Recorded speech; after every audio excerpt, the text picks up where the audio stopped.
నాసిరకం లిక్కర్ తయారు చేసి ప్రజల ప్రాణాలు తీసి లిక్కర్ మీద వాళ్ళు ప్రశ్నలు వేయడం ఏంటి?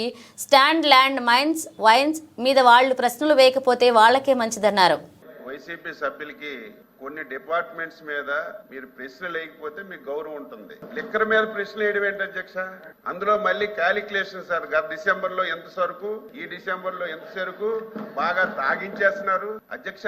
5 సంవత్సరాలు ఒక్క బ్రాండెడ్ లిక్కర్ ఈ ఆంధ్రప్రదేశ్ లో దొరికింది అధ్యక్ష.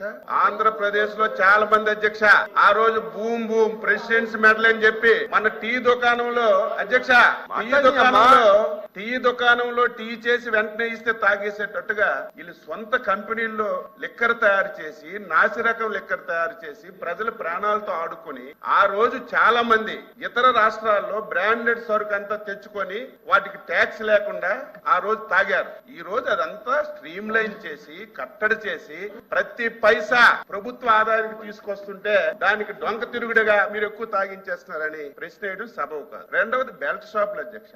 బెల్ట్ షాపుల గురించి మాట్లాడుతున్నారు. 2014-24 మధ్యన ఏ మార్కెట్ లోకి వెళ్ళినా సరే కొత్త రకం ప్యాంట్లు వచ్చాయి అధ్యక్ష. నేను కూడా చూశాను. ఒక ప్యాంట్ కి 15 పాకెట్లు ఉండే, నేను ఎక్కడ చూడలేదు. ఏంటి 15 పాకెట్లు ప్యాంట్ దొరికిందంటే 15 బాటిల్స్ పాకెట్ లో పెట్టుకుని ప్రతి ఇంటికి వెళ్లి డోర్ డెలివరీ చేసి మద్యం తాగించిన వాళ్ళు ఈ రోజు బెల్ట్ షాపుల గురించి మాట్లాడుతున్నారు. నేను వైసీపీ ఎమ్మెల్సీలకి నేను ఒకటే కోరుతున్నాను, లిక్కర్ మీద, శాండ్ మీద, మైన్ మీద, భూముల మీద మీరు ఎన్ని క్వశ్చన్లు తగ్గించుకుంటే అంత గౌరవం పెరుగుతుంది తప్ప ఏదో అడ్డగోలుగా మాట్లాడి ప్రభుత్వాన్ని మీరు ఏదో ఇరకన పెట్టాలంటే అది మీరు అవివేకము. ప్రజలు నవ్వుకుంటున్నారు.